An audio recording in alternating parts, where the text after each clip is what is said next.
got my first Wemby rookie card too, dog. Did you? Oh, you did? Yeah, I pulled my first Wemby rookie. What? Tops, Fleer, Prism, new Prism shits. Yeah. I pulled it. I'm in the card group.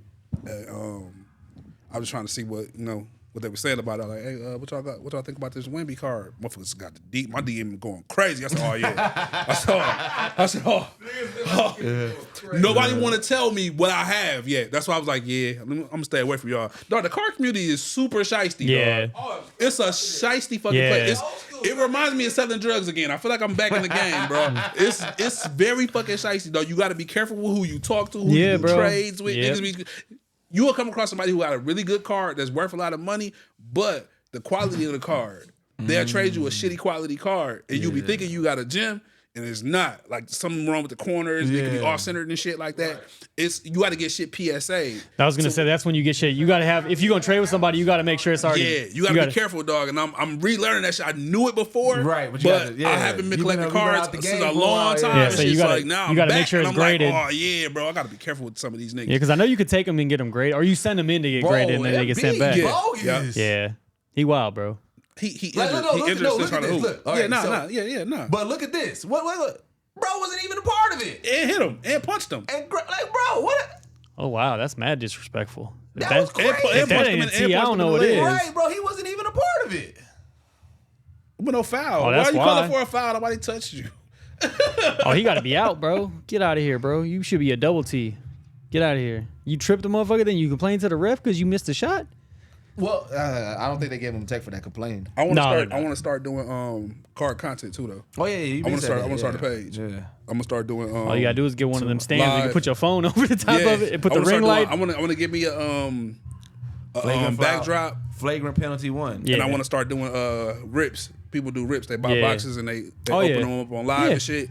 That was huge during COVID. Like that shit was like it was motherfuckers that like strictly play video games. Yeah, we're doing pack openings. Like on stream. That's like one of my guys I watch. He got real big into it. I'm gonna choose a day where I'm gonna do probably like a Friday a month type shit. I'm gonna accumulate boxes and I'm gonna just open, see what cards I get type shit, and I'm gonna put them up to where if somebody want to buy a card that I'm not keeping, they could do that or whatever.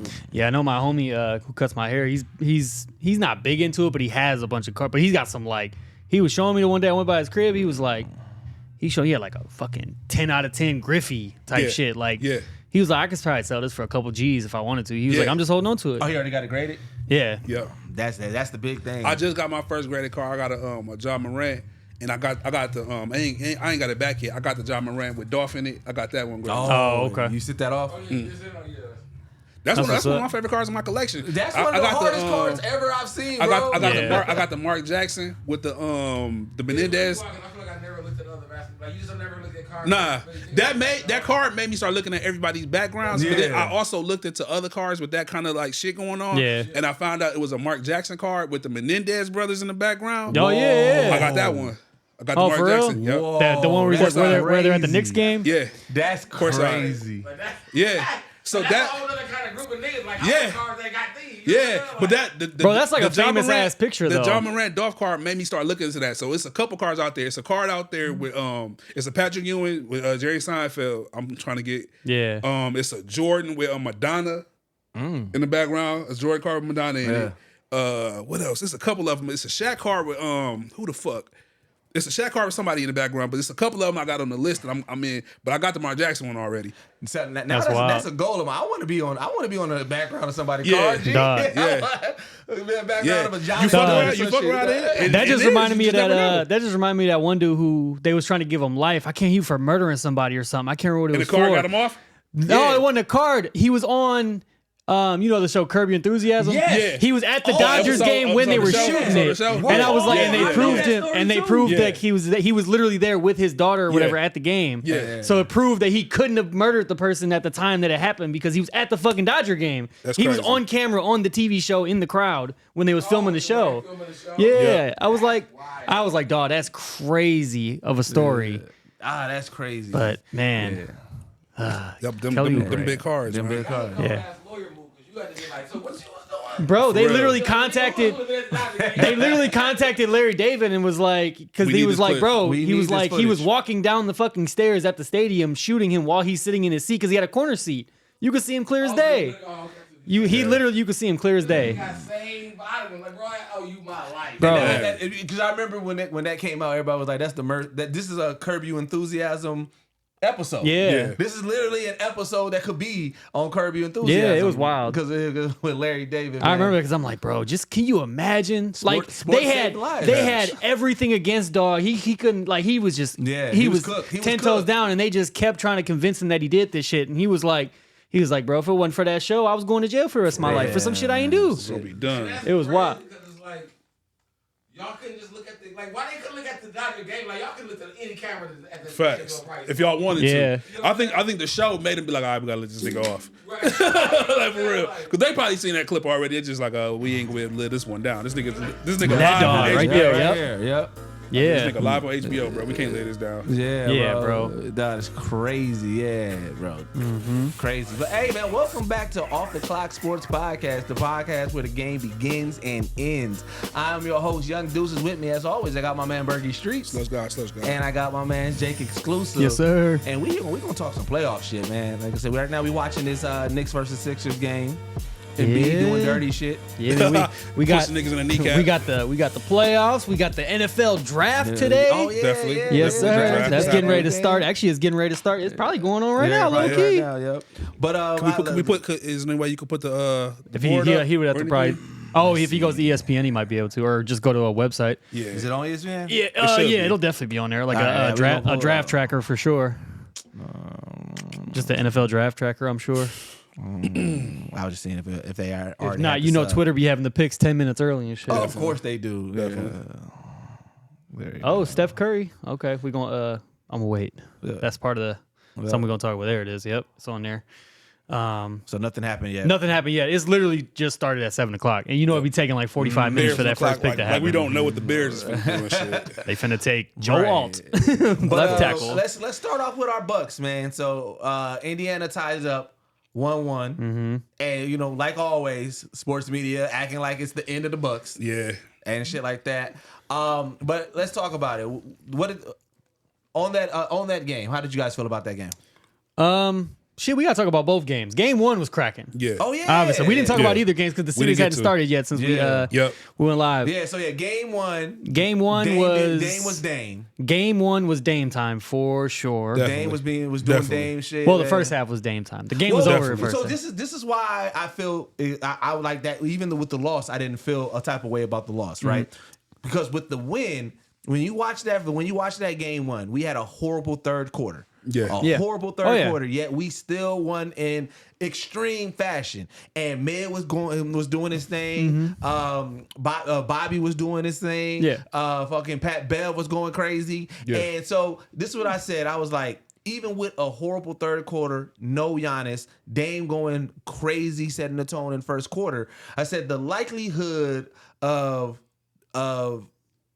everybody not hitting, because I said this is without a Giannis. I said the likelihood of Dame going scoreless multiple games in the second half is unlikely. Yeah. The likelihood of Bobby Portis not clicking and Chris Middleton not clicking multiple games is unlikely. Yeah. And then Giannis wasn't even on the court, but the likelihood of Giannis having a bad game in multiple games is unlikely. So I was like, if I'm looking at a series, I understand in a game or off game, we can lose a pivotal game and things like that. Yeah. But if I'm looking at a series, I said, there's a lot that needs to Go wrong. go wrong Yeah. for us to lose a series, or at least this series. Yeah. And I said, so I still feel good. So even with that loss, I was like, one, I didn't expect this to be a blowout series. Yeah. I didn't expect us to go 4-0. Yeah. And so I was like, yeah, okay. And I did expect somebody to steal one at home. I was like, Yeah. this is the playoffs. Yeah. And, you know, we've already lost to this Suns team. I mean, not Suns team, this Indiana. this Pacers Yeah. team. So I was like, you know, it's not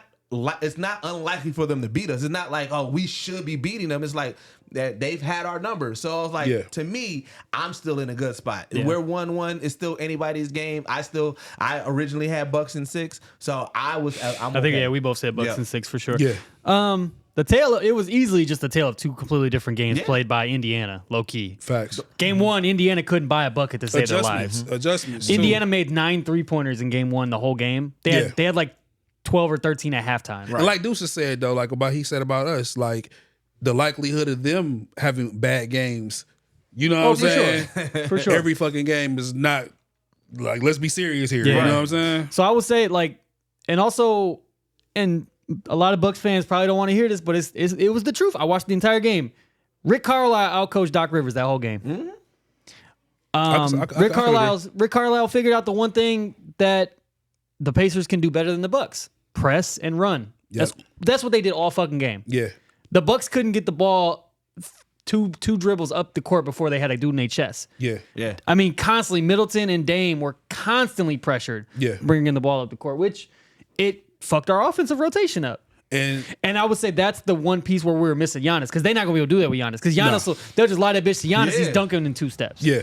But it's like when we don't have him, unfortunately, it's like it's tough. We had to set a lot more pick and rolls with Brook. Yeah. Like, he didn't really get a chance to really eat from the inside like he usually does, because they had to bring him out to the top of the key to give Dame and Mid some space. Yeah. And I didn't even mention about Brook in first game. Because they was pressuring the shit up. Like, big ups to Indiana, bro. Like, it was impressive to watch. They bro. made the adjustments. They made and the problem problem that I had was that the Bucks didn't adjust. We didn't. Like, the Bucks didn't really the Bucks couldn't figure out how to get, because I mean, Indiana's defense was just top notch. True. So now that's why I feel like they got to step back and look at game tape. And now the ball is on Doc's court. Oh, I agree. Like Carlisle, they couldn't do shit with us that first game. Yeah. You know what I'm saying? Like they fought back. We just outshot them and they couldn't buy a bucket. I think they didn't prepare well for the Giannis-less Bucks. Nah. Yeah. That's really what it was.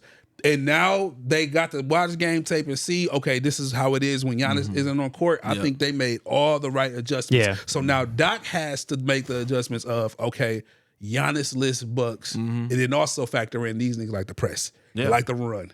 Like, what do we do? You know what I'm saying? Like, it's on him now. I'm anxious to see how he operates this next game. Definitely. Because again, when we look at it, like, okay, Dame is, like I said, Dame is going to be Dame. Like I said, we still have it's like you know, in the Avengers, like, we got a Hulk, we got a Dame, right? So Dame's always going to be Dame. So now it's just like, okay, I am looking for Bobby Portis to stay consistent, because when BP is clicking, like I said, it's always great. It seems like BP, it seems like he is, and we've said this on the podcast before, he's definitely the heart. Yeah. Right? Like, no matter what, if he has the intensity, it seems like everybody else taps into it. And then the combination of him and Pat Bev, that intensity that they bring together, when they are clicking and they yelling at the crowd and they yelling at the players, it's We got to throw fresh bodies at Siakam. Yeah, let's be honest. Do. God. Keep Pat Bev on where he is when it comes to Halliburton. Keep that where it is, because my thing is, I know he has a big game coming up. I don't know which game it's going to be. Pat Bev? But Halliburton.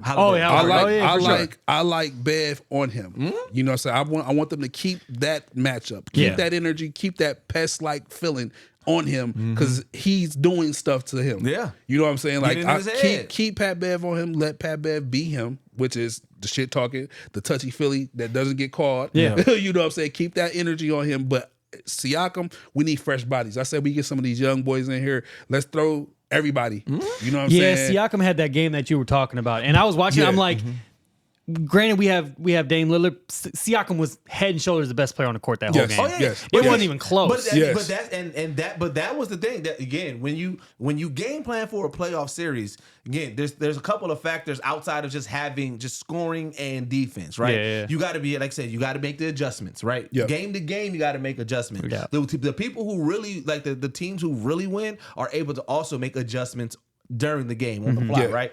Then you also, again, it's a physicality. Playoff basketball is way more physical, right? So you do have to be a pest. Yeah. You know, you pretty much, if the line's there, it's a game of, all right, getting as close to the line as possible without fouling and fouling out. Facts. So it's like, you know what I'm saying? So like you said, throw some more young people out there, some young boys out there, so that way they can be some pests. Because again, as a coach, you're game planning for the things that you've seen on the court. Oh yeah, for sure. You're game planning for the stars. You're game planning for the role, like the key role players. Yeah. So the young players who don't get a lot of tick, or the ones that didn't get a lot of play time, those are the anomalies. And usually somebody steps up to you like, oh shit, like, hey, who's this coming? Right. And so that's what I'm also looking for. I'm looking to see, outside of the usuals, who else is going to step up in this playoffs? I feel like we don't need the scoring. I think we need the defensive. Oh yeah, bodies. of course. For sure. When I say step up, I'm talking about just where we need. Yeah. Like as far as like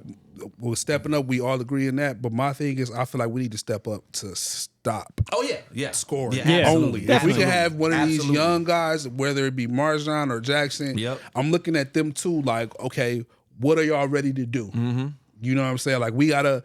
Their young players are clicking. Yeah. Oh yeah. And they have confidence. Like bro, they had that one something. guard. I don't know who. I ain't never heard of this motherfucker before. He was pissing me like off. Corey bro. Guns and shit. I can't stand dog. bro. I can't stand dog. I ain't never seen this dude. But he was in Bobby face clapping. I said, bro, who are you? Bro? Like seriously? I ain't gonna lie though. He had himself a little scrappy ass game though. He was wild. I got the draft on right now. Actually, I'm announce shit as I see it.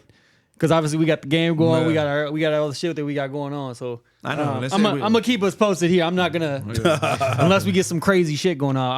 I'll be the draft analysis guy right now. All right, but yeah. No, but yeah, I mean, just going forward. Unfortunately, I don't think we have anybody that's healthy that can stop Siakam, which is what my fear was before. Stop him. I don't think that's going to happen. Yeah, I don't think it's more but so slow down. If we get somebody who could affect at least about 4 or 5 of those shots, take away about 4 or 5 of those shots from him, that changes the momentum of the game. You know what I'm saying? Caleb Williams. Of course, yeah. We knew that. We knew that. Caleb Williams just went number 1 to the Bears. Get ready to light the league up, except for when you play us, yeah, my boy. We knew that. Congrats, Caleb. Congrats. Predictions for our next game. We go to Indiana.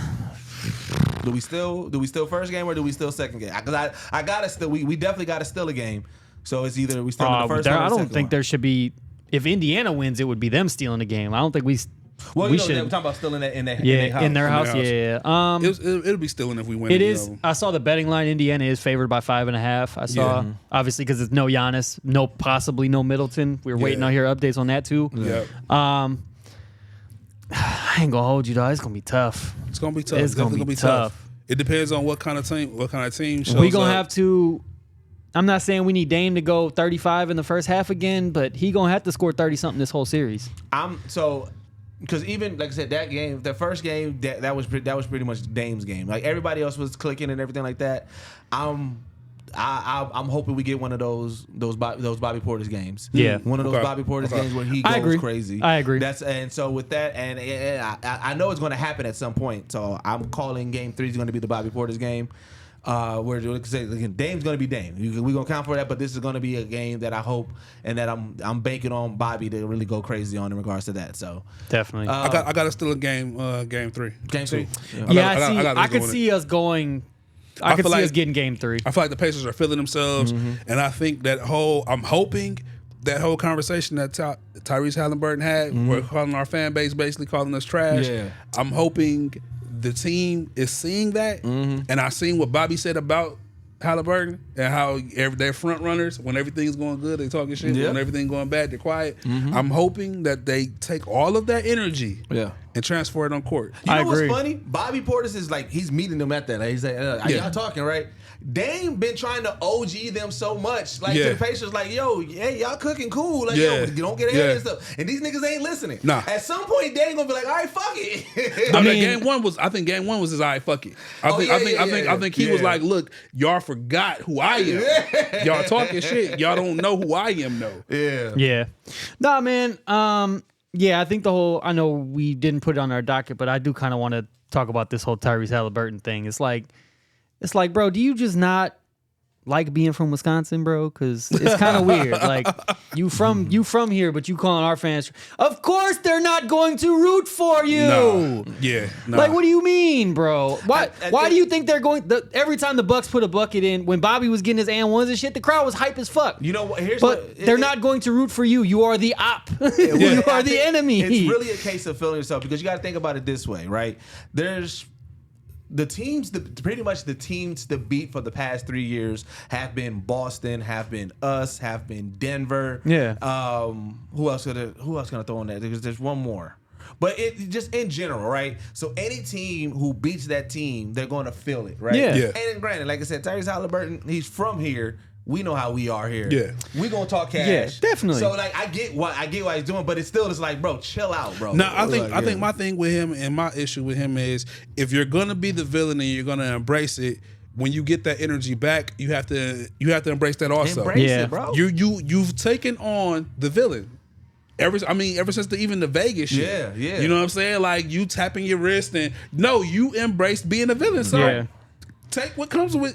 Everybody didn't like the Joker. Mm-hmm. A lot of people hated the Joker. You have a few people who were like, "Hey, man, the Joker's all right, man," but he was like, a villain, bro. Yeah, I would say like, and also, unfortunately, just as being a guy who's gone to multiple Bucks games and in the years past and all this like this and that, it's like Milwaukee fans are just they root for us when shit's getting good. We hype as fuck. Yeah. The moment shit goes bad, we quiet as fuck because we're confused to like why we're losing, especially to y'all motherfuckers. Like it's like. But we also, as Bucks fans in Game 2, we was losing damn near the whole game, and we know we don't have Giannis. Dame ain't hitting like he was in Game 1. Yep. Middleton's playing hurt. It's like all these things were. So it's like, but they don't care about it. But when Bobby got an and 1 over Siakam and flexed on him, we was hype as fuck. Hell yeah. But we also just took like a 1-point lead at that point. It wasn't like we was blowing up, but the crowd was as loud as it ever. Game 1, hype as fuck. I ain't hear him say shit about the crowd for Game 1 because they got their ass buzzed. Like Bobby said, so they it's be like quiet when they losing, but when shit it's like I expect Indiana's crowd to be hype as fuck because I'm not trying to talk shit, but I don't remember last time Indiana hosted a playoff game. I'm hoping we can steal a Game 3, and if we win Game 4, oh man, listen, it's different. Y'all better pray we don't get both of them games in the Bro, end. don't let us win Game 3 and 4, and then Giannis come back for game. Y'all can pack that shit I don't even up. want him to. If we win Game 3 and 4, Giannis stay out. I think if we lose one of these 2 games, he's gonna come back. He might. He definitely might for sure. I know he's just kind of taking caution with it, which is smart. He practiced. He did. He had a light practice. Yeah, which makes sense. He a baller, bro. On the other side of it, Boston lost to Miami. They got their ass bust. And sports media had a whole different tune. They was giving them every exit out. And it's just like, bro, y'all really want Boston to win so bad. Like, it's so crazy. And here's the thing. Me and Berkey was talking about it before you got here. Boston losing to Miami is way worse than us losing to Indiana and being that side up. Because, because with us, still on paper, we should beat Miami. I mean, we should beat Indiana. Yeah. But Indiana has proven that they are a formidable opponent. So it's like even on paper, even though on paper we're supposed to beat them, Indiana has shown that they're beating the odds of what's on paper. So it's like, okay, this is actually a battle, and people have to win. People have been singing Boston praises all year, all season, all season, and Boston on paper and on every aspect should beat Miami. Miami hasn't proven that they can, but they've shown. And again, Jimmy Butlerless. Yep. Yeah. Bust their ass, Jimmy Butlerless. Yeah. And so it's just like, you know what I'm saying? And again, that Miami, they have that explosiveness. I mean, we've seen it. We look how much, you know what I'm saying, how the battles that we had with Miami. Miami does have that within them where they can take a series to 7 games. Oh, yeah. And everything like that. And if Boston get put out on that first round, listen here, I'm letting y'all know now. No Boston fan is going to be safe from my slander. Oh no, it's over with. No, don't let them lose. Don't let them lose Game 3. Because to have a season that they had and the praises that everybody has been giving them, and the whole this is Boston's season to lose, and if they get bumped that first round, y'all niggas, there's nothing that anybody's gonna be able just to know that they're currently filming like a Bulls Bulls behind the scene documentary around this team already. Like they feel like they're winning the championship, and y'all, like, I feel you. I'm with you, Deuces, with Boston fans, but I'm talking about fans in general. Because even the ESPN analysts, everybody on Boston Wood, like, they're unbeatable. They are the team. They are amazing. Would you choose the Boston Celtics right now against the Golden? Like, shut up, bro. Stop. They ain't even won nothing yet. They haven't won anything. Like, come on, bro. This is like this is a empire. Like, this is a dynasty. Yeah, like, bro. Nah, man. They haven't won anything.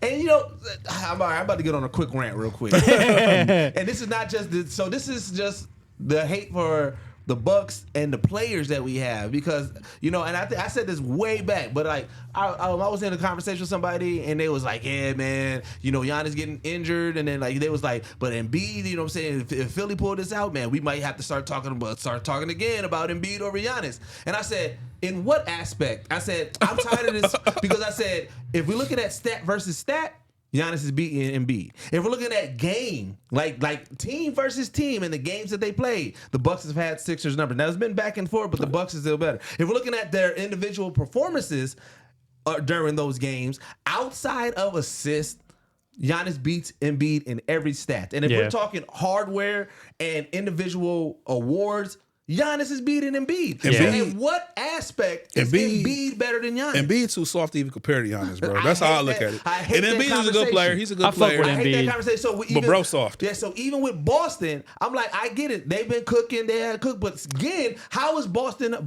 this Boston team? How are y'all saying this Boston team is better than this Bucks team, who Boston hasn't won anything? Yeah.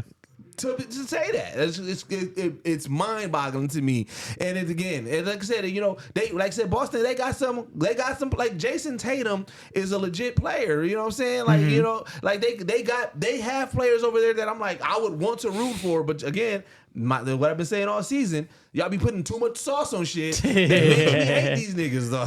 Like I hate it, bro. Like, oh my God. I will say, as far as Embiid goes, I think if you give me one game for my life and I don't want to play that dude, there's probably only 3 players in the entire league. If I have Giannis on my team, at least. I don't want to play Steph, I don't want to play Embiid, and I don't want to play Luka. If for one game, nah, I'm cool. I don't want to play any of them 3. I don't know. Embiid is in that Embiid because you can see what he can do, being that big, that tall, that athletic, the ability to shoot from everywhere, score from everywhere, play good defense, like everything. I'll take him in a one game, or even like over Joker and all them other dudes. You know what I'm saying? I'm not saying Embiid is not an elite player. No, I'm still taking Giannis over all of them for sure. Though when y'all start putting that comparison, I'm like, what are y'all basing it off? I was like, just say that you like Embiid over Giannis. I'm okay with that. Yeah, you can say I like Embiid over Giannis. I like his play over Giannis. But if you was just saying that he's better than Giannis, there is no point to prove that. No. And that's that's my main thing in regards to fair. that and stuff like that. So yeah, man. So like I said, so this Boston-Miami series, do you think who do you think's coming out of the series? Do you think, even though it's tied 1-1 and Miami lost, do you still think Boston comes out of this, or do you think Miami pulls the upset? I think Boston's going to do it, but I would love to see.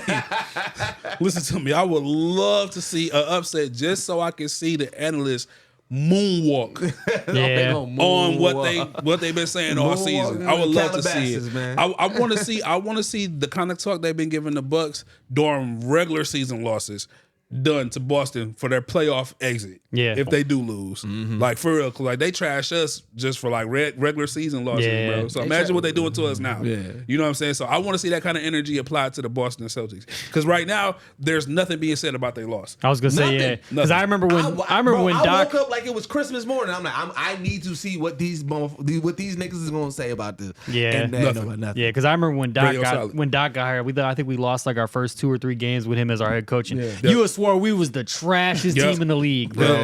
You swore we was getting 30 ball by everybody. Like it was like, dog, it's a brand new coach. Like, for real, like relax. But yeah, don't let Boston lose to Miami. I think Boston still pulls it out too. Yeah. I think in a 7-game series, I still think even if Jimmy comes back and play, I still think Boston. So you think it's going 7? I think it might go 6. Maybe. If it goes 7, bro, I don't know. Then I got 6, but I got 6. If it goes 7, if it goes 7, that means all the momentum went to Miami. The fan of me is saying this shit might be over in 5.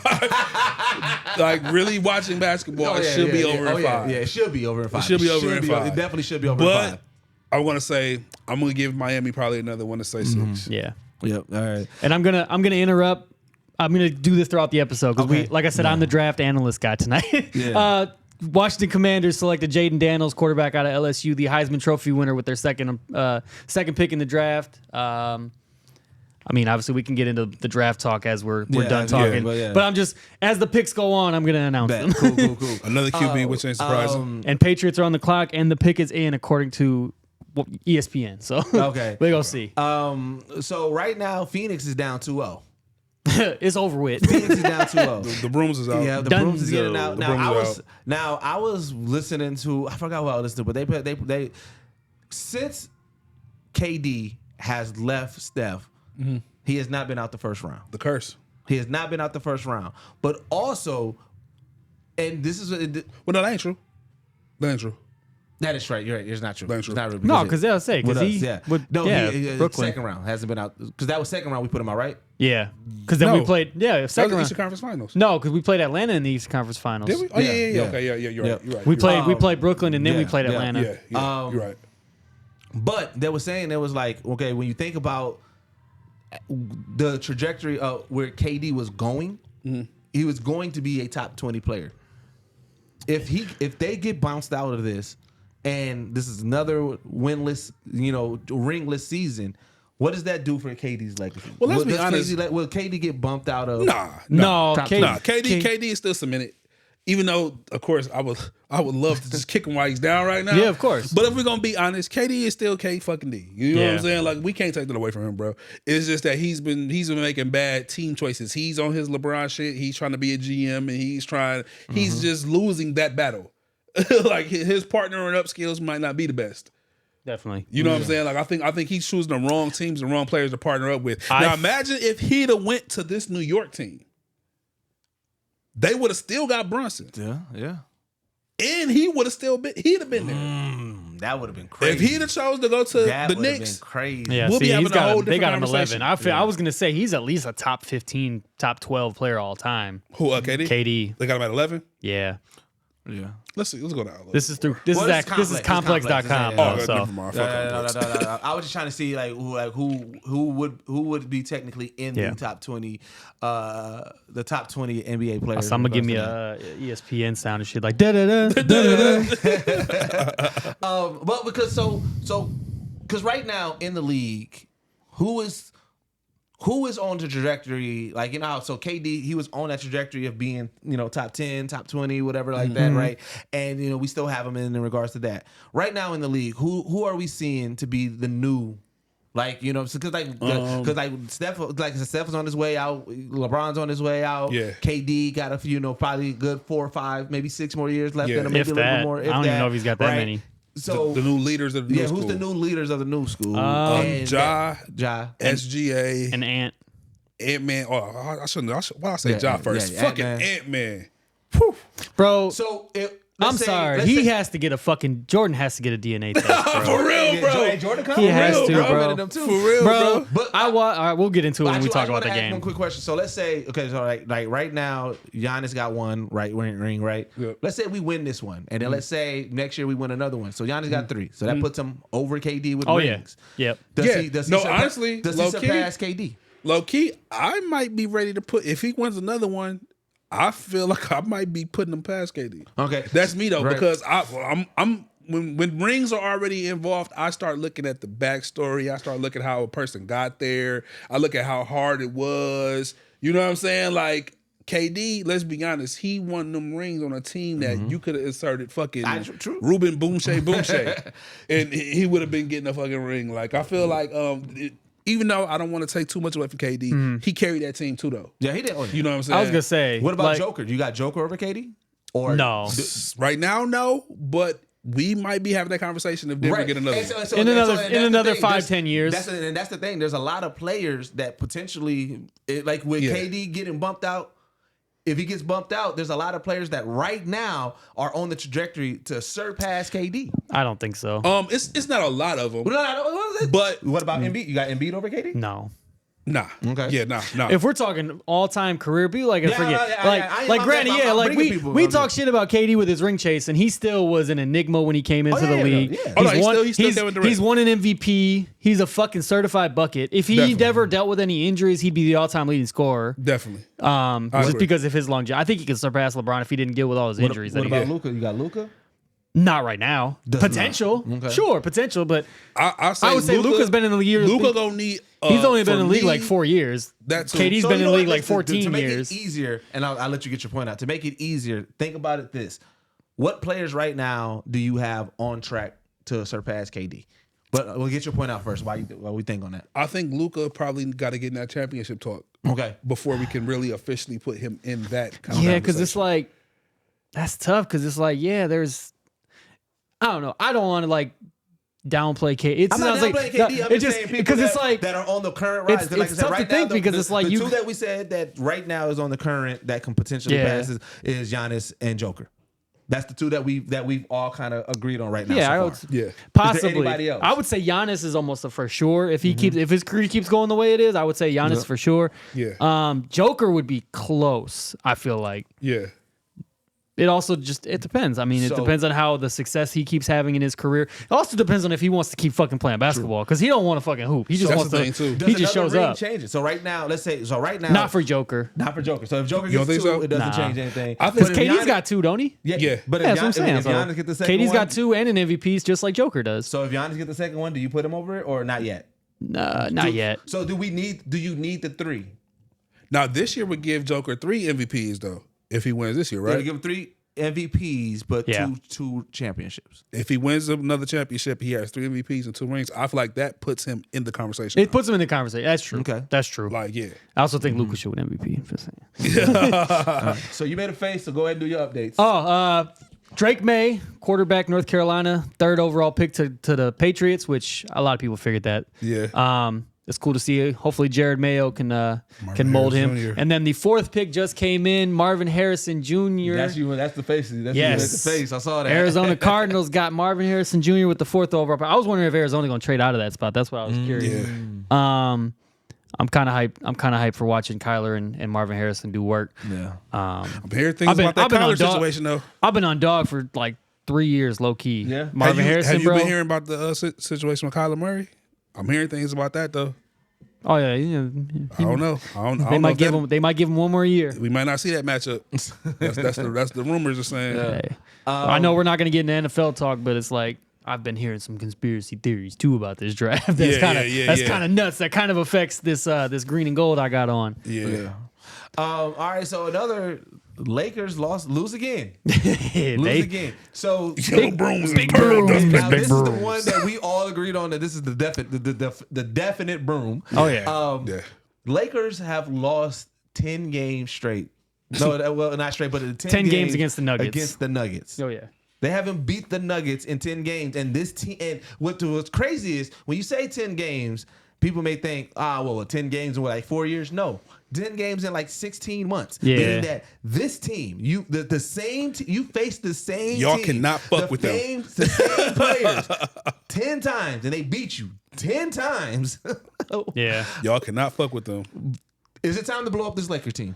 When we say blow up, I mean they're gonna keep KD. They're gonna keep LeBron. Not KD. Yeah, they're gonna keep LeBron. They're gonna keep AD. But the rest of them fools, bro. It's typical LeBron, bro. It's LeBron, AD, and who everybody else. They finna call in Jeffrey, Benson. They finna clean the fuck out that house. Darvin Ham finna get fired. I'm calling it. After they get swept by the Nuggets, Darvin Ham will be fired. And it's not his fault. And you know what makes their losing even worse is how AD and LeBron is acting. Yeah. Because they act like because here's the thing. You can't get mad at media constantly asking about it when at the very beginning of the season y'all made it seem like we can't wait to see these people. Yeah. We can't wait to play against them. Oh, we heard the talks. Lady said we heard them talking, and me and Brian talked about this. Well, what y'all talk about? What y'all saying? What was said? What was said? Because it definitely wasn't like, oh yeah, we talked about it. Did y'all be like, hey, yeah, they whooped our ass. What we gonna do? I don't know. Like what? How did this conversation go? You was Wingstop? Right. Yeah, I was Wingstop. But like now you mad at the media? You know what I'm saying? They're like, yeah, hey, what happened? And he made a shot. Let's be clear.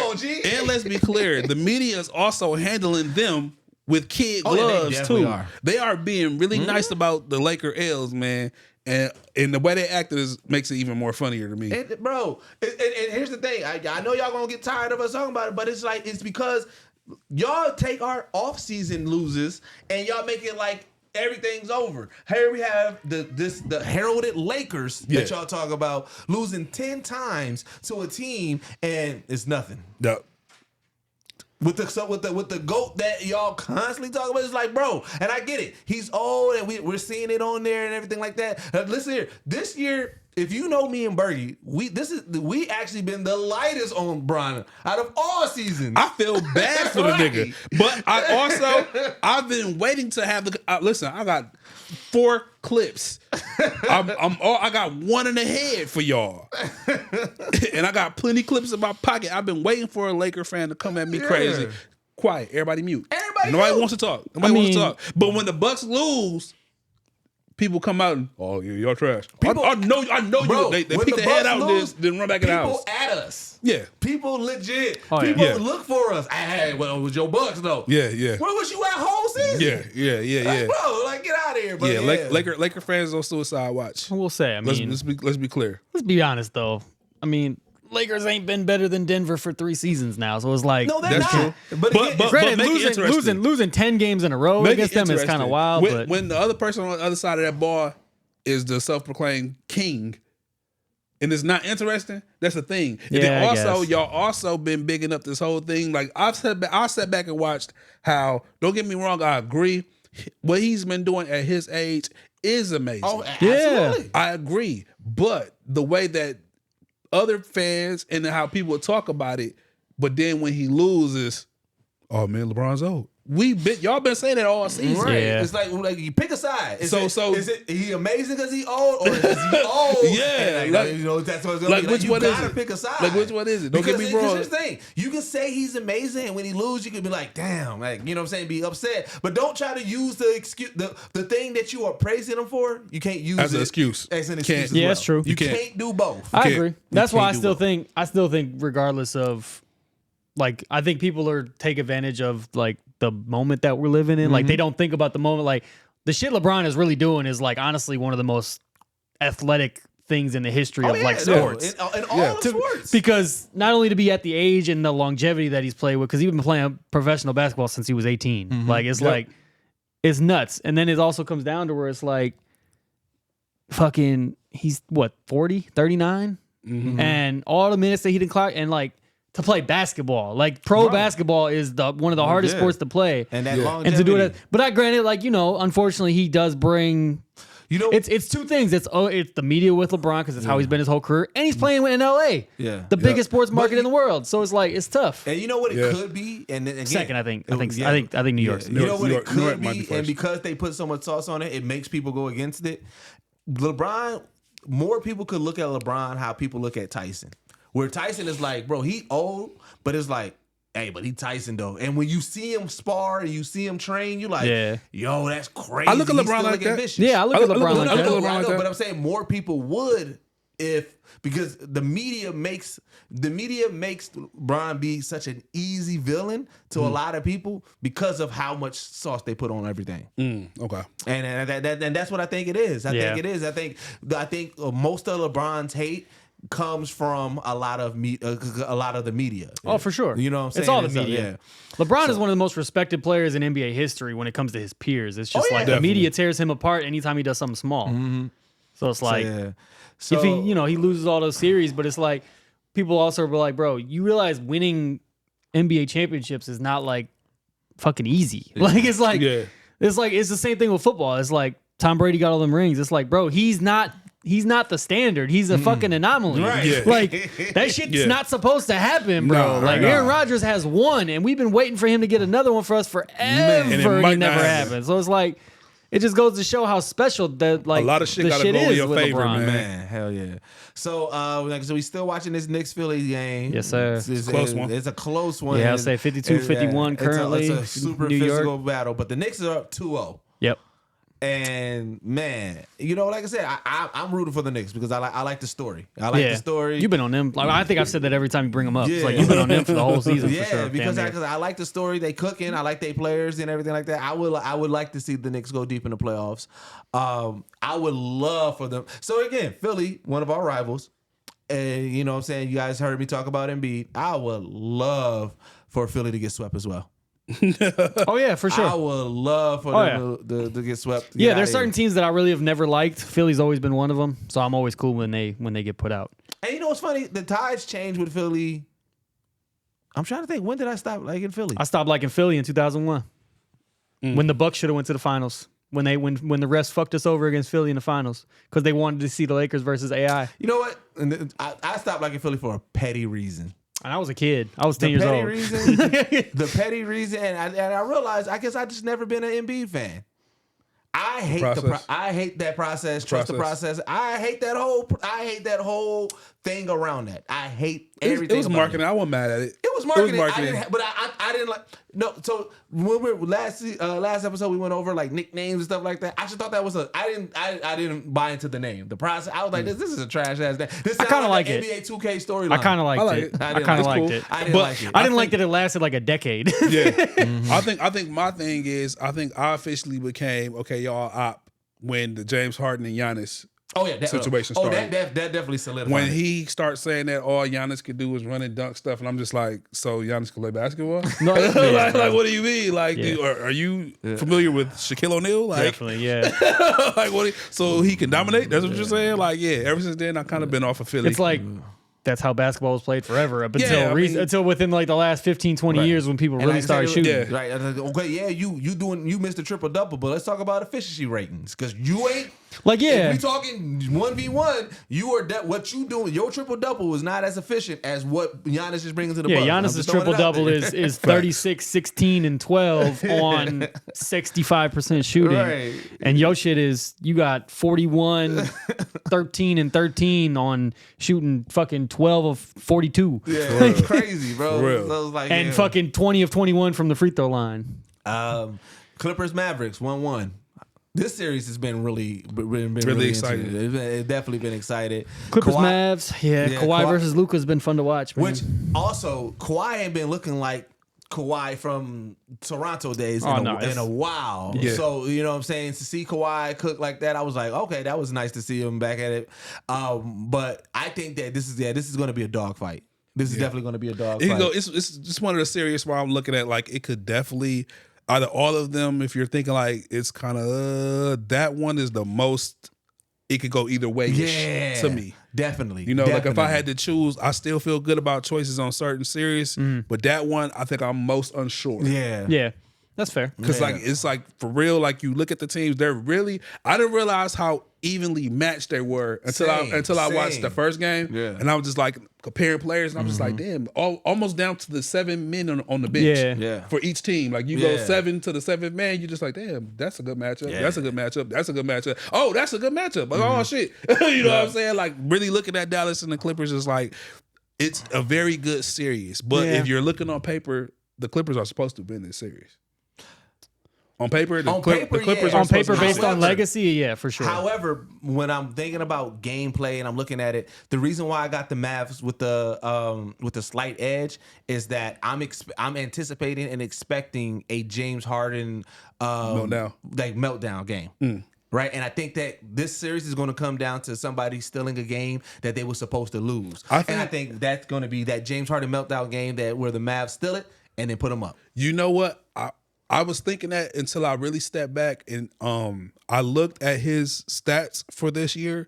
He's kind of removed himself from the James Harden meltdown situation we're used to.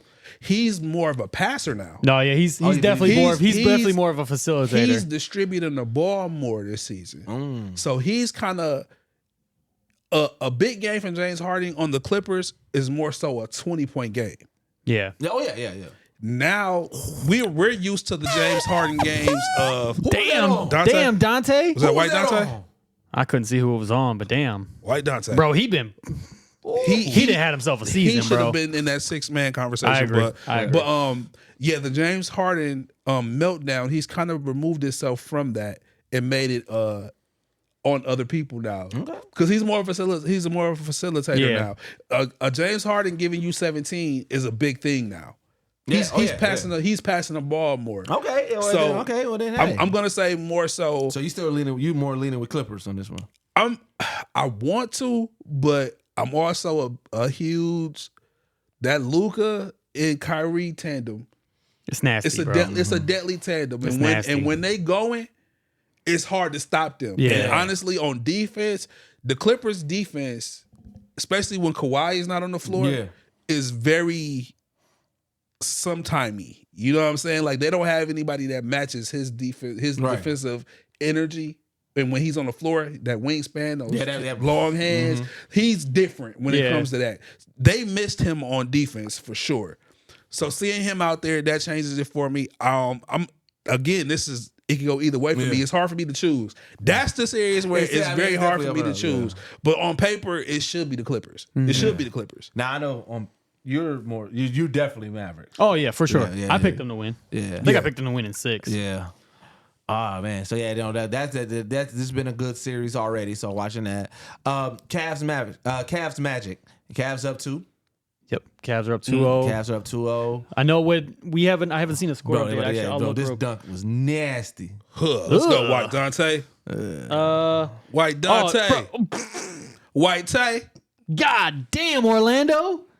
What happened? They're up 102-64. They can't play. How much Palu got? Hold on. Let me see if I can pull up the stats.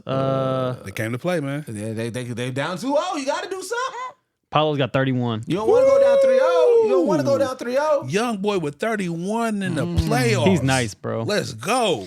Yeah, man. So let's get it. He's got 31 and Suggs has 24. Who did you have on this in the series? I took Cleveland. I don't remember, but I took Cleveland. I might have took Cleveland too. I think I took Cleveland too as well. Yeah. I think honestly, Dallas might have been the only series I took an upset on. Yeah, Cleveland, and so, but like I said, like the Magic, sometimes being down, they get that you get that fire under you. Like I said, definitely. You don't want to go down. But like I said though, it was kind of like what I said about Indiana. It was like, when's the last time the Magic have hosted a playoff game? It's a different kind of energy when you're hosting a playoff game because the fans get hyped. Whether you're down 2-0 or whatever, it don't matter. Like them home fans have been waiting for a home game. You know what I'm saying? So when they show up, they get hyped. The players get hyped.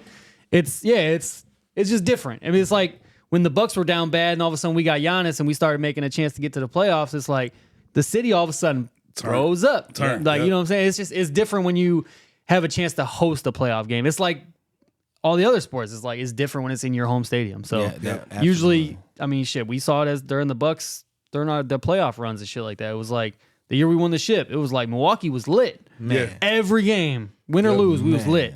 Because, unfortunately, our history hasn't been well for us. So it's like, and that's obviously being here. That's the one I can pull from. But and that's why we keep on talking about like this. Like y'all, the reason why we talk about the media coming at us so much is like we're not used to the media coming at us like this. Nope. We definitely not. So the past 4 or 5 years of us being pretty much the target, it's like, man, this is crazy. But then I look at other teams that hasn't had as much success as we had, like as a team, but flown below the radar, but they get the praise. Like, I don't understand why the Bucks are hated so much and there's so much talk centered around them, but Denver doesn't get any of that. I was just about to say that, bro, because remember, Giannis, that closeout game when we won the championship, we probably got 1 week of praise, and then immediately after that, they're like, that's the one game we got to see if we can do it again. Oh, for sure.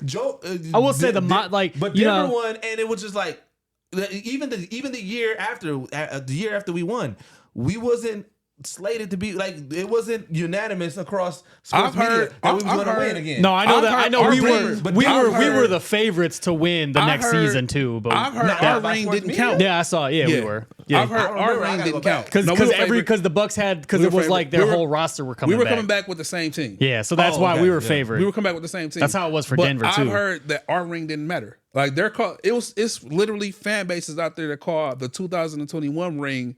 They call our ring the COVID ring. And it's just like, wait. Wild. What? Like, did y'all not see what happened with the Lakers? I've only ever heard that because we played Phoenix when Phoenix was like young and upcoming. It was like, that's what I heard. Because they were saying, they were like, if y'all had played a different team, it would have been over with. All I hear about is the KD foot. Yeah, that too. I hear about that's anytime. Oh, y'all wouldn't have won if KD's foot would. If KD didn't win a bigger. Guess what? That's not our fault. Guess what? Guess what? His foot was on the motherfucking line. Yep, that's not our fault. That's not our fault. Nobody told you. Nobody Good shot, told Katie. you. It was a 2. God made you a size 15, fam, not us. No, the thing is, not our fault. He wore a bigger shoe. His toe Yeah. was behind the line, but your shoe was over. That's your fault. That's your fault. Why you wearing big ass shoes? That's your fault. Shit, Trying to get that bunion right, room. bro, Man. like, shit, man. But yeah, so I don't know, man. And then the only series you didn't write down on here was the Well, before we get into that update. the NFL draft update. What did we say? Marvin Harrison at 4. The first surprise, in my opinion, the LA Chargers took offensive tackle Joe Alt from Notre Dame. That's big. Well, it's surprising because a lot of people with their lack of receiver depth on their team right now, a lot of people thought they were going to take Neighbors. And that's what I'm saying. I thought in the mock draft he was there. But they also have what's his name as their head coach, so it's like he's a ground and pound type of coach. So he's getting that big left tackle that's gonna be a good corner piece for them, and it's also giving Justin Herbert some protection, which he desperately needs. Definitely. And at number 6, we haven't had a trade in the first round yet, which is shocking. I thought at least one of these teams in the first 6 were gonna make a trade. The New York Giants selected Malik Neighbors, wide receiver out of LSU. He's got Jamar Chase comps, and he code. Yeah. Like, if Marvin Harrison wasn't in this draft, Malik Neighbors would have been the first receiver off the board. So, it's a little scary. He's nice. I like him. I think he's going to be nice in New York, low key. Got good hands. But then Tennessee is up now, and they are on the clock. All right, as we speak. And then you said, what series did I miss? The Wolves, Oh yeah. Timberwolves, and Minnesota, and who the fuck are they playing? Suns. The Suns. No, No, we talked about Phoenix. did we? Yeah. Oh, you know what? Because we talked more about Katie's legacy other than the Timberwolves. We didn't talk about We didn't talk about the series. Timberwolves we talked about aspect Katie's of it. We legacy. talked about Katie's legacy you're and right. them being down. We didn't We talk didn't about dive into the we didn't series. talk about Jordan's son. Man, and like I said, Jordan said, "Hey, that boy's special." Bro. They said the people God. called him like, "Hey, man, you see? That boy special." I was watching the game. I think it was game 1 or whatever. It might have been game. It was game 1 was Saturday, right? Mm-hmm. Yeah, I was watching that before we ended up going out. So I was kicking with my brother. We were watching it, bro. I don't think I've ever seen an NBA player whose body type matches Jordan's. Yeah. Like the way, his shoulder muscles, yeah. his arm muscles, the way his elbow from his arms down. Like it's just it look because he also has the armband on his arm too, so it doesn't help. But it's he like wear the armband. He wear the knee. He bro, wear the it's knee like sleeve. he literally looks like Jordan out there. Bro. His jumper looks like Jordan's, bro. It's wild, bro. That's my thing. He was talking That's so my much thing. shit to KD. It was That's my hilarious. thing, bro. And he That's my said KD thing. was his favorite player, bro. Like it's wild. But see, that's what we fucking need, bro. We miss that, bro. I don't like that whole buddy hug. Hey man, I love you. Hey, we should play together one day. I hate that shit. Oh, yeah, for no. sure. Kill your idol. Oh no, for sure. Kobe did it. Kill him, bro. Like Jordan no, did it. kill him. I want to see Fucking blood. like the best player, like you said. Kill your friends. If we're talking about sports and I don't want to bring this in because it's a sports podcast, but if we talk about sports, we talk about rap battles, we can be friendly after all of this is done. Kill him. Right. But then we can shake hands and laugh about it. Hey, bro, I just fucking murdered you out there. Yeah, it's like when grown men who actually are grown men fight. Compete. It's like y'all Compete, could fight and have y'all could throw hands, but y'all can also be grown men and talk about the shit after. shake up. Sometimes you just gotta throw hands. You know what I'm It saying? happens. Outside of what's the name, most of the people who fought Floyd Mayweather, they all cool with Floyd. Yeah. Floyd, you see him even after, and Floyd immediately after every boxing match that Floyd Mayweather won, what'd he do? Hey, I want to make sure I give you much love to my opponent. You're a great fighter. Shake it up. You a great fighter. I got nothing but love and respect for you. Yep. All that other stuff was just promotion. We had to sell this fight. That's how it should be. You know what I'm saying? That's how it should be. Like I said, and it's funny because like to me, Bron's best games is when he goes at it with Steph. Yeah. There's no buddy on that court. They're buddy afterwards. Yeah. The best times when I see Bron is those battles with Steph. The times that I hate seeing Bron is when he's buddy with another top tier player. I'm like, bro, I don't want to see no battle. Go at it. Yeah. You know what I'm saying? So like I said, Anthony, seeing that and seeing how much cash that he was talking to KD. Yeah. Man, I love that. Yeah. He literally, and they mic'd him up. So I was looking for it. Yeah. When I seen he was mic'd up, I said, "Oh shit, that's a bad idea." Bad idea. They chose the wrong person to mic up because he finna be talking crazy to KD. And of course, he lived up to every moment. I never forget. I forgot what player it was, but he crossed somebody up so bad he hit a jumper, and like after he hit it, he looked at him like, "What happened?" Oh yeah, I remember that. What Yeah, happened? yeah. What happened? Like, bro, I love that shit, bro. He is definitely behind my boy Giannis. He's definitely quickly became one of my favorite players to watch, bro. Like he insane, bro. And again, I love the competitive nature. He is lifting and honestly, if you look at that team, bro, they are sleepers, bro. Timberwolves are a very good fucking team. So and I didn't realize that they were the #1 defensive team in basketball. Yes, this year. bro. And honestly, I'm gonna be real, bro. If the Timberwolves run into Denver, bro, I'm saying it now. Timberwolves. Timberwolves, bro. I'm saying it now. If the Timberwolves run into Denver, I'm saying it right fucking now, bro. Because who would they potentially have after if they win this one? Hold on, I'll look it up. Oh, I was gonna say play. I was just gonna pull up the playoff tree. Brackets. If they'll play the Nuggets or the Lakers. Yep. Wolves, Lakers. No, they're playing Timberwolves. They're playing the Nuggets. Timberwolves. They're not playing Yeah. the So Lakers. well, I mean, You never know. You never know. You never know. Wolves Nuggets would be the second round things have matchup. happened, but you know, we here. We here. You know, Purple brooms and yellow dustpans are out. Also, I know we talked about. There's only one more series that you didn't bring up that I just realized now is we didn't talk about the Thunder and the Pelicans. Yep, Yeah, Thunder Thunder Pelicans. Pelicans. Which that's a Thunder up 2-0 as well, Yeah. and it's I mean, it's the Zion list. The We Pelicans. can get the brooms off of them Yeah, too. bring the Yeah. brooms We out. can get the brooms off of I them. like the Pelicans. They got a nice little young core, but it's like They losing do. Zion at the time they did I kind mean, of hurt. SGA. Like I said, we've been singing this praise. That all young season. Thunder team, bro. I young knew they were Thunder coming team. out the first round. Yeah. Let's be honest, bro. Yeah. That young Thunder team. Yeah. Some awards also was given. Yes. So let's talk some of these awards real quick. Sixth man with the Naz Reid. Yes, Naz Reid of the Timberwolves. Yeah. How we feel about that? I think that award is more so this team is doing the best in the league. I feel like they're feeling like this team has the most success. We have to give them some kind of award. Yeah, because Maybe. because none of us had I will Naz Reid say- on our pick when we No, talked I know awards. he was second. But none of us had him on our pick. No, I think it was Malik Monk unanimously from us because he was Monk had the better of the 6 man seasons. I think I was the only one that had an alternate. I said Monk should get it, but I would like to see Russ get it. I looked that's what you said. looked at the stats or whatever. Bobby has better stats than Naz Reid, so of course I stored that up. I said that Bobby definitely got snubbed, but I'm still also one of the people who feel like I think 2021 was the year Bobby should have won. He got snubbed that year too. Yep. So I feel like, yeah, man. I feel like they're going over Bobby. White Dante, DiVincenzo, he should have been in the conversation, but they said that I think minute wise because he played too many minutes as a starter. Yeah. They took it away from him, which I feel like is bullshit. They're just trying to figure out a way to get him out of the situation. Because if he would have been in this list, it would've been Dante him. would have won Yeah. 6 man for sure. Yep. And then most improved was Maxey. Tyrese Maxey of the Sixers. And I'm against that one also. Bergie, he had a great point that I didn't even realize. What was your point? Maxey, I feel like, and I think a lot of people are echoing this too when this came out.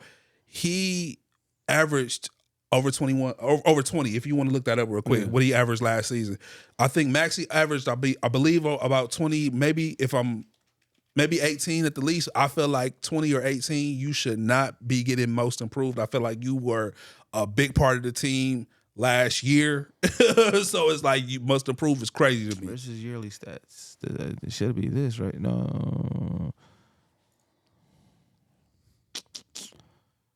For the regular season. This is regular season. Okay. Right? Yep. And we're just getting to his points. So last Yeah, year, 20.3 points. Yeah. yeah, And then he went. And so granted, he did improve by 5 points, but is that most improved? I will say, I mean, his like I said, what else? I mean, his steals went up by 0.2. I'd say His the only assists argument went you up. could have is the Assists went way up. that he handled being a secondary guy to being the number one guy when Embiid went down.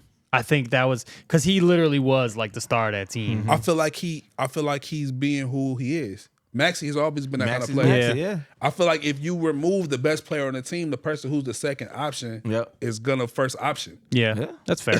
so when we say unfortunately, first, I don't remember who like were the alternate picks. I don't remember like who else kind of had I can't say his name. Alfin Saquon for the Rockets. Oh yeah. I can't say his name, but he definitely should have.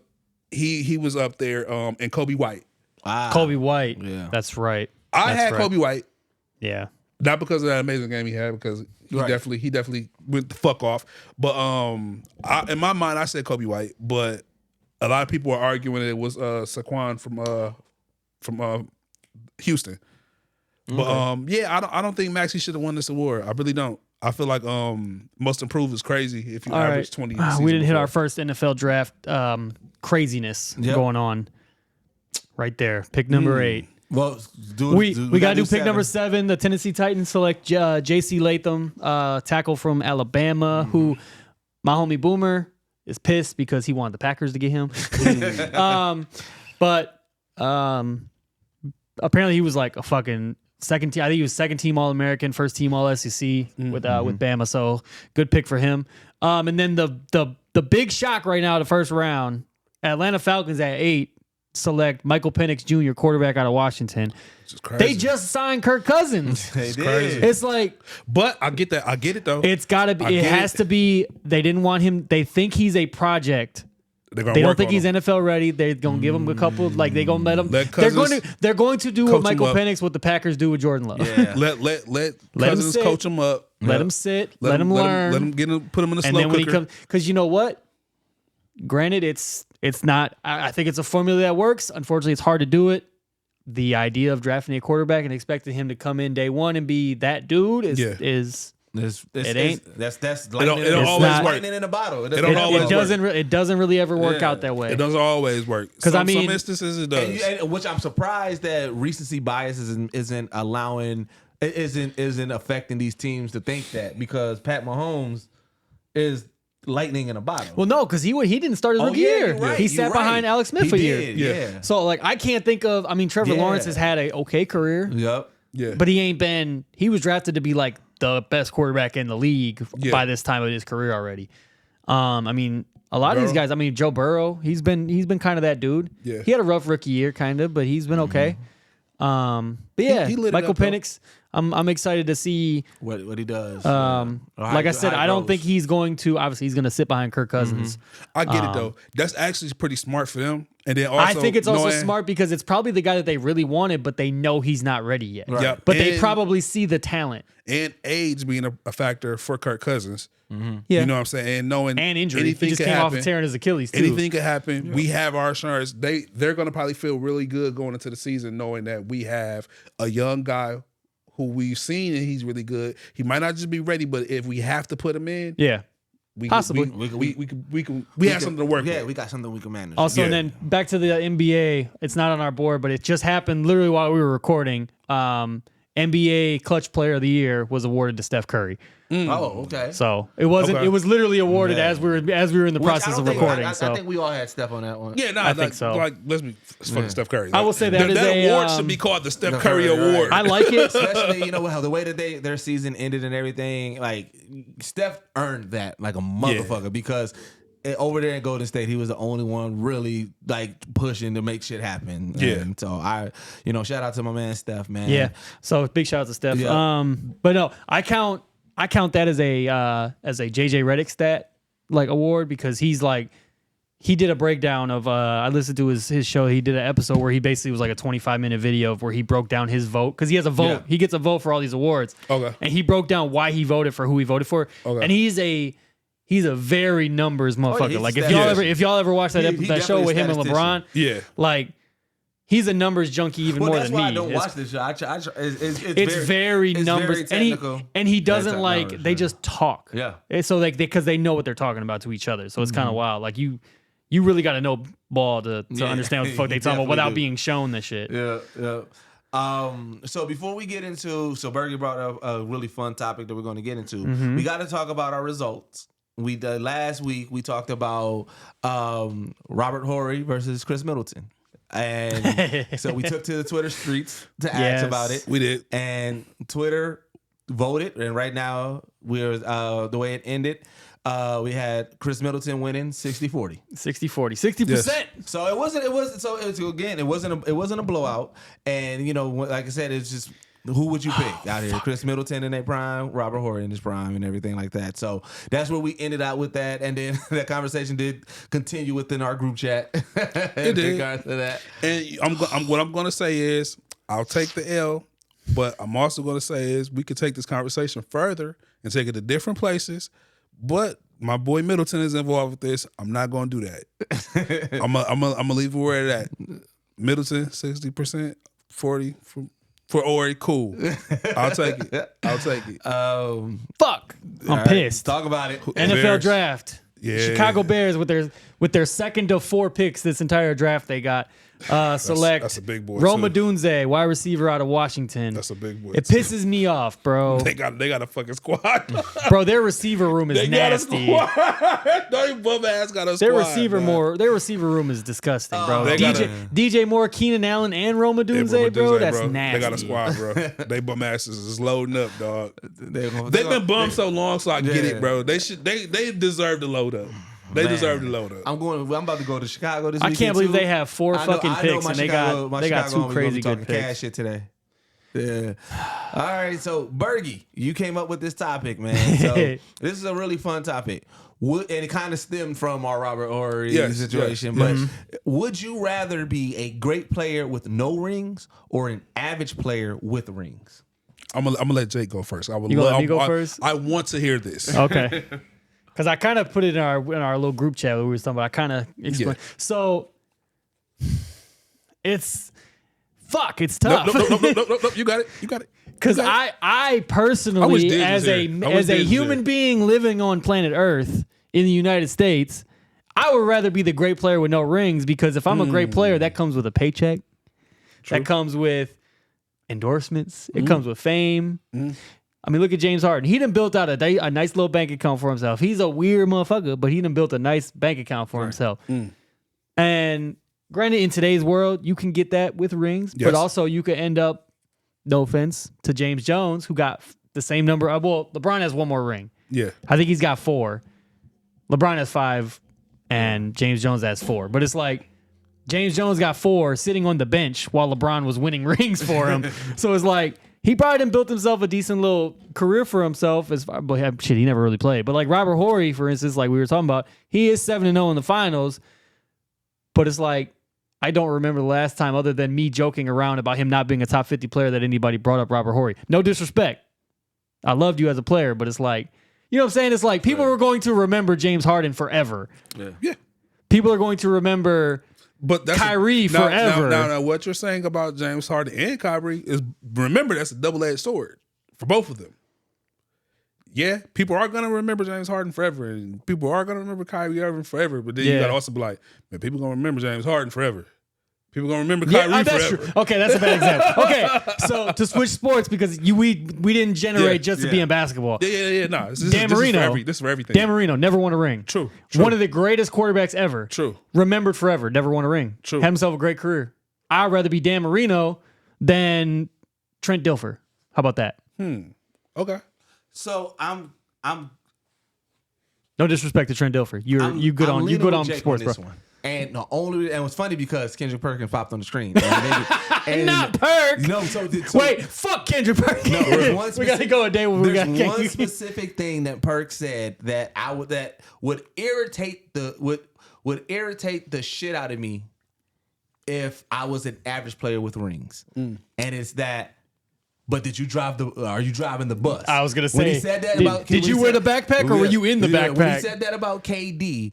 And I was like, that doesn't count for KD in regards to it. But if I was an average player with 4 rings, and everybody, and when people talk about the team and they talk about all the stars on the team and everything like that, and the people are like, oh yeah, Deuces, and I would hate for my career to be like, oh shit, I forgot Deuces was on that team, and stuff like that. And I would hate for analysts to be able to be like, oh yeah, Deuces was on that team, but like, I mean, he was like, did he drive the bus? Versus if I was a great player with no ring, I can live with people like if that's the only dig that you got towards me, I think I could live with that. Okay. And this is how.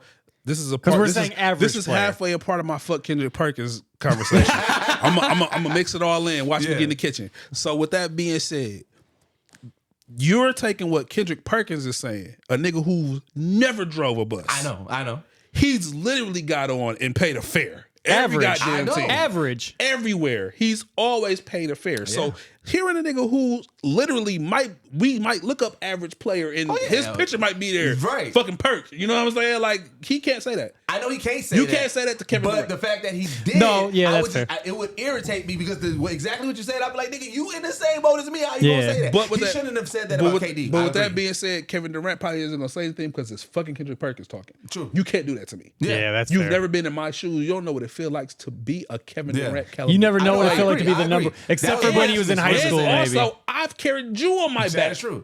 You've been on my back. That was hella blasphemous for him to say. A nigga who's been on my back, I've carried on a team, cannot talk to me like that. Mm-hmm. He was on that OKC team. Yeah, I know. But you can't do that. I would be so irritated that the fact that he even fixed his mouth to say that on national TV. I'm going to take what he's saying with a grain of salt because he's just trying to keep his job. Yeah. He wants to stir shit up and, all right, Perk, whatever. You trash. But I'm going to say average player with rings because we do this shit for the ring. That's fair. That's true. That's true. We play to win the game. We do this to be in the conversation and to be centered around greatness. Mm-hmm. Yeah. Now, I'm one of those people, don't get me wrong, though, money is amazing. You could do a lot with money. You could take care of a lot of people with money. Mm-hmm. But I know for a fact that it's players who made all the money who go home at night. They want that ring. They can't sleep sometimes when Karl Malone. They didn't watch the championship. Charles Barkley put on a good face, but that eat him up. They didn't watch the championship. Every time Shaq bring it up, I'm sure. They seen players under that confetti, and I know for a fact that they've been close. I know it bothers them. I know, yeah. No, I know it bothers them. I agree. So even me knowing a competitor and me, I could say, and Deuces, we talk about this. I've seen people who's been in our class as far as music that we brush shoulders with, we've seen them in our situation, and then they get signed and they go on, and we've seen the XXL freshman list, and we've been in the conversations with the freshman list, and we've seen some of those cats go to a point where we're just like, damn, bro, like they were here with us, and to see them like, damn, that's like fair. I remember hearing about Nipsey when we were moving around. You know what I'm saying? So if you step back and you look at like, he won championships. B.O.B., he's won championships. You know what? Yeah. Wale, he's won championships. J. Cole, he's won championships. These is cats who, like, if we're talking basketball, how LeBron and Melo is, that's how we were with them. But so here's the other. So using that same analogy. That's a good analogy. Yeah. The only thing where I'm still leaning on where my choice is that though, and again, this is me popping our shit in regards to it. Nigga, I consider us great. Yeah. Right?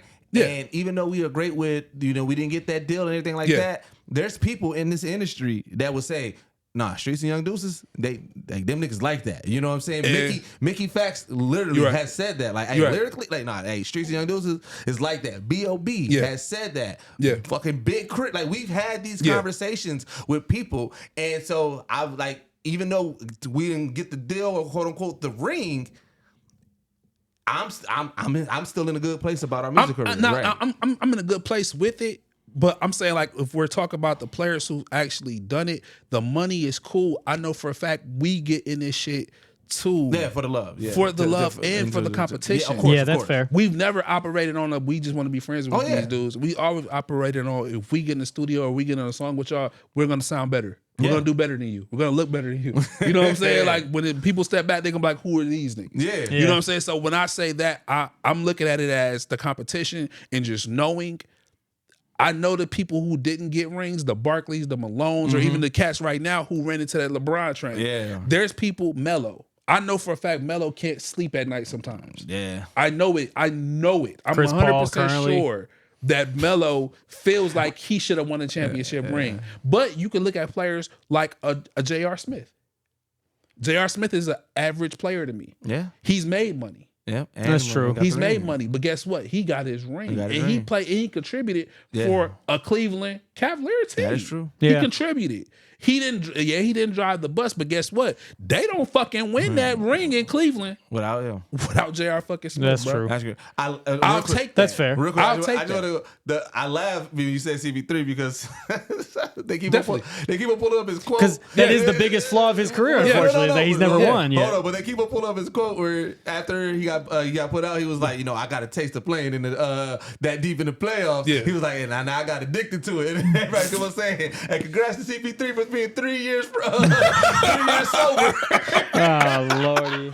Definitely 3 years sober. It's like, damn. That shit is out of the system. Like that shit is, boy. You went to rehab. That's wild. you doing good. You living the right way now. That's crazy. I think it went to rehab. All right, man, but let's get into our favorite segment of the podcast, the OTC Player of the Week. And I'll go ahead and start. All Do I want to do the cop out and give it to Dame? Because Dame had that. Yeah, I am. I said if we double up, we can double up. But the reason why, outside of that having that impressive half, is that all season, no matter what, like I said, y'all been counting us out. Y'all been acting like we didn't have a Dame. And I'm just like, and like Bergie said earlier in the podcast, Dame showed you, hey, I'm still Dame. You know what I'm saying? And it was impressive. He set the tone. He inspired the team because even though we had that horrible third quarter, throughout that whole game, if you look at all the role players, you look at all the players, everybody was operating off of the energy that Dame gave. Oh, yeah. And so I was really impressed by that. And so, yeah, I got Dame as my OTC Player of the Week. That's a good pick. Yep. Street, you want to go next? Okay, I'll go I ain't next. gonna lie, because I'm trying to. I had mine, I lost it. I'm trying to remember it now. I'm gonna give mine to Jamal Murray. I feel like he put the dagger, grabbed the hammer. He seen Dracula sitting in the casket. He said, "All right, he sleep right now. Let me go." I feel like he just. And that was an impressive. I feel like that shot. fade. That shot Over literally. That shot. Nasty, bro. I feel like shot took away LA's breath. I don't think the Lakers are going to be able to get back. Seeing how AD acted after the game, seeing how LeBron acted, they're acting like it's already over. I feel like that shot and their body language after the shot fell, everybody's just. Hey, what happened, bro? He made a shot. Just the feeling, you know what I'm saying? Like that vibe I got from LA it gave me we're done. Yeah. I feel like Jamal Murray, and that's why I'm putting him as my OTC Player of the Week, because I feel like that single shot might have just what is it on Zombieland? The double tap. The double tap, bro. He might have just double tapped the LA fucking organization, the Lakers organization. Anytime you make your opponents pout. Yeah. Yeah. Because here's the thing, there's been big shots that happen, and then players like, yeah, you know, they made a good shot. Hey, good shot. I can't. Nothing we can do about it. Deny it. You made AD legitimately pout. He definitely cried in the car. Here's the thing, it's like, bro, AD, like nobody said that you had bad defense. That was actually amazing defense. And But amazing and yes, Jamal Murray did make a shot. You didn't have to be that upset about it, but you was upset about it because that was that moment you legit saw like, oh, he bust my ass. It's the playoffs. I got my ass bust. It's the playoffs. It hurt, bro. It hurt. The playoffs hurt, bro. Trust me, it hurt. It fucking hurt. That shot reminded me of watching Kawhi Leonard on the Toronto Raptors. Yeah. The fucking ball bounced this way, then this way, then fall. And that's why I can honestly say I know for a fact that he killed them, because when that shot fell for Toronto, I'm not even gonna lie to you. I said we're not winning this series. Yep. Bro, shot killed me. Bro, I was at work. I was still working at USL at the call center. And I was like, fuck that. I'm going to go to the lunchroom so I can watch this game. And I'm watching, and I was geeked. I'm like, hell yeah, we got this. And then when it happened, nigga, you know that meme where the black people run when they laugh? Yeah. Nigga, I ran out there. I was like, oh, like that shit tore my heart. Yeah. I said, what the fuck? Yeah. Like, I I was so pissed at that shit. Double tap, bro. He double tapped And us. then remember, I was working all the way out in Wauwatosa. Yeah. I mean, in Waukesha. Yeah. Nigga, that drive home, that's a Quiet. 30-minute drive. No radio. No radio. I was just driving on that freeway. Just freeway sounds. Stupid. Like, yeah, bro. It's sad, bro. That's why I can honestly say I know for a fact that he just killed LA, bro. I know that feeling. I know that kind of shot. I know what that does to you as a fan. Yeah, bro. I already know what time it is, bro. Double tapped. Definitely. I don't know where the fuck my mind went, but I had somebody earlier, but I couldn't think of it. But I'm gonna go with somebody we brought up earlier. I was gonna go Dame, but I was like, that's a cop out. Yeah. I'm going with the boy Ant-Man. Okay. Just he didn't have a great game 2 performance. He only scored 15 in the second game. Yeah. But that game 1, nah. He fucked around and he fucked around and just proved to everybody that he him, bro. that he's definitely him. And before we go, Deuces, you have to say that name. Because you be the one be like, because you be the one who fucking people names up sometimes. Well, first, let's talk about the number 10 pick. The number 10 pick, the Minnesota Vikings picked up their quarterback of the future, potentially, J.J. McCarthy from Michigan. So you ain't got that far to go. No. Yeah, which is good for them. That's a good pick up. I figured he was going to go top 10 to somebody. Yeah. I honestly... 11, they get Aluma Yiwa Fashanu? Yeah. Is that right? I think so. Oh, okay. That sound right. It's Aluma Yiwa. Aluma Yiwa Fashanu. It look like if you Fashanu. Trust me, I tried my best. He's an offensive tackle from Penn State. He's going to go watch Aaron Rodgers' blind side, so hopefully he doesn't tear his Achilles 2 plays in. Oh, man. So with the way the thing is going, before we get out, I just want to ask you, so we are 25. On 25. What do you expect? Shit. A lot of the linemen are going now, which is kind of tough because I was expecting us to. We're either going to go one of 3 ways. We're going to go O-line, defensive back, or fucking that Cooper DeJean. Cooper DeJean, I think it's Cooper DeJean. DeJean. He's a white corner, but he's that dude. Like he's legit. So I wouldn't be shocked if he goes to us, but also I don't know. It's kind of tough because it's like. It's going to be kind of tough to see. Also,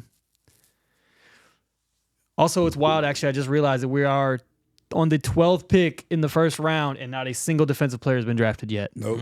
All offense so far. That's why you might be head on from what it seems like it's looking like Cooper DeJean supposedly is but then Kool-Aid. Kool-Aid. Bro, I told my brother, I said, the old white people living in Green Bay are never going to root for a guy named Kool-Aid. They ain't gonna have no choice. It's going to be wild. They ain't gonna have no choice.